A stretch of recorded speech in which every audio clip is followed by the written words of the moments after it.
دامن وقت میں گنجائش ہوتی تو یہ سلسلہ فکر طویل ہو جاتا، لیکن بات کو روک رہا ہوں۔ پنجتن، کشتی نوح میں پنجتن، ذہن آدم میں پنجتن، بھائی کہا آیت تطہیر میں پنجتن، مباہلے کے میدان میں پنجتن، پنجتن کا آخری حسین اور حسین کا خادم عباس۔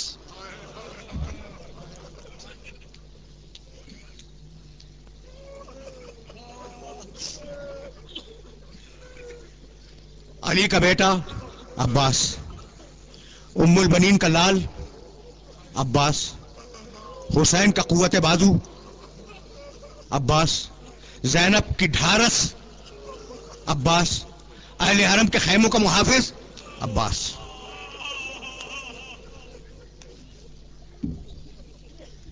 خدا کی قسم اگر میرے جملے کو یاد رکھ سکو تو یاد رکھنا، آدم کے دو سگے بیٹے حابیل اور قابیل، سگے بھائی ہیں نا، سگے بھائیوں میں سے ایک بھائی نے دوسرے بھائی کو مار دیا۔ خدا کی قسم عباس سگا نہیں ہے حسین کا، لیکن آدمیت کے دامن سے وہ دھبا مٹا دیا۔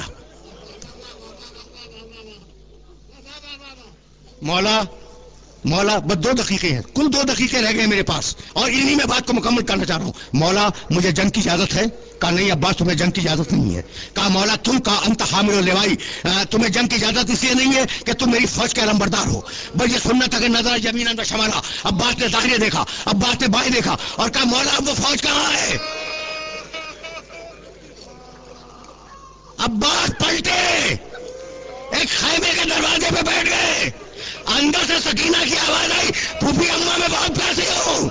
بس یہ سننا تھا کہ اٹھ کے کھڑے ہو گئے، کہا بیٹا سکینہ میرے پاس آنا۔ بس 2 جملے سنو، مجھے اجازت دے دو۔ بیٹا سکینہ میرے پاس آنا۔ بچی آ گئی نا عباس کے پاس، حسین سے اجازت نہیں ملی ہے، بچی آ گئی، گود میں لیا اور کہا بیٹی بہت پیاسی ہے؟ کہا کہ ہاں چچا جان میں بہت پیاسی ہوں۔ کہا کہ اچھا پھر ایک کام کر۔ کہا چچا کیا؟ کہا جا دوڑ کے جا اور اپنا چھوٹا مشکیزہ لے آ۔ جب بھی عباس کا علم دیکھو گے اس پر ایک چھوٹا مشکیزہ تمہیں نظر آئے گا۔ جا چھوٹا مشکیزہ لا۔ بچی دوڑ کے گئی، چھوٹا سا مشکیزہ لائی، عباس نے بچی کو گود میں لیا، لے کے چلے حسین کی طرف۔ حسین دور بیٹھے ہوئے تھے، وہیں سے حسین نے پکار کے کہا عباس میں سمجھ گیا۔ آخری جملہ سنو، عباس میں سمجھ گیا کہ تم سکینہ کو کیوں لائے ہو، جاؤ میں نے پانی لانے کی اجازت دے دی۔ یہ کہہ کر سکینہ کو مخاطب کیا کہ بیٹی اب تو چچا کو اجازت دلوا رہی ہے، کل جب راہ کوفہ و شام میں ظالم تجھے تماچے ماریں گے تو اپنے چچا کو بہت یاد کرے گی۔ راوی کہتا ہے کہ جب بھی شمر کا درہ اٹھتا تھا بچی چچا کے سر کو دیکھا کرتی تھی، کہتی تھی واہ اماں واہ عباسا، چچا میری مدد کو، عباس میری مدد۔